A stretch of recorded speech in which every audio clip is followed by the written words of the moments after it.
Merdeka curriculum is a refinement of the 2013 curriculum, which focused on strengthening the character, competence, and creativity of students at the elementary to secondary education levels.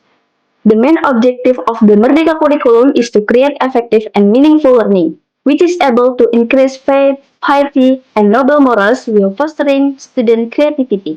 This curriculum also emphasizes the formation of the character of Pancasila students, preserving local cultural heritage, and contributing to national and global welfare. The implementation of the Merdeka curriculum is currently underway in eligible schools with an independent learning, independent change, and independent sharing approach. This curriculum gives students the freedom to explore their abilities according to their respective potential and interests. As explained by Carol at Foundation, differentiated learning is an approach with adaptive teaching materials to student interests, desires, and learning styles. In the context of the Merdeka curriculum, differentiated learning is expected to enrich the learning experience and help shape the profile of Pancasila students.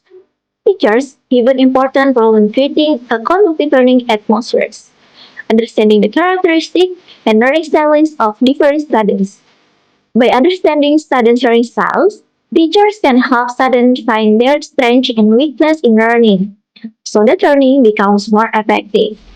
Identification of student learning styles can be done through direct observation in the class, or by using learning styles test-based consultants. On this problem, we, a team from the State University of Jakarta led by Sofia Tulzahra with members Rindi Eka Febianti, Ismi Nadila Alhamid, Maisan Hania, and Revalina Zehan with supervision lecturer Dr. Firmano Chatawimbo MPD, proudly present. Sidilan, Innovation Diagnostics Tool for Student Learning Style in Merdeka Curriculum. Sidilan is here to help educational units support the Merdeka curriculum and identify student learning style, so the teacher can develop more effective learning methods. The method used is a literature study with data collection through journals, scientific articles, and groups to analyze and draw conclusions related to the development of Sidilan. However, in future system development efforts, waterfall method will be implemented. This can be used in developing software with limited human resources. CDLAN has features including 1. Automatically detect learning styles, where studying CDLAN the registration through the registration feature. After that, the data will be analyzed in the data analysis section to detect student learning style. After the learning style is detected, CDLAN detects the learning style and provides adaptive learning materials to adaptation of learning materials, then assessment and feedback.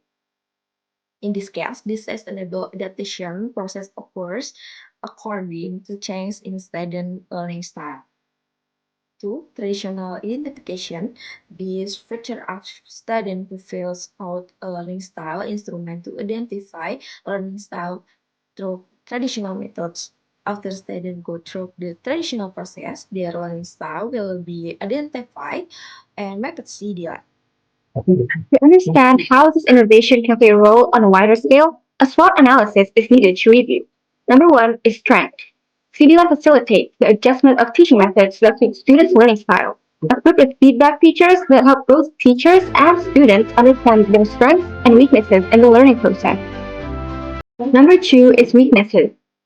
Although effective, in the future, CDLab requires training to be used optimally, as well as the constraints of limited access to the internet and devices like smartphones or computers in some schools. Number three is opportunity. With CityLand, schools can implement learning that is more in line with students' needs and open up opportunities for collaboration with students through volunteer programs for further development. Number four is threat. Student data security and the response of teachers or schools to new technologies are challenges that need to be considered in the implementation of CityLand. Can be concluded that there is great potential for CDLAN as a diagnostic tool for study learning style in supporting the implementation of the independent curriculum by helping teachers adjust teaching methods that are more effective and in accordance with the individual needs of students. Therefore, it is important for this innovation to be fully optimized. Thank you for all your attention.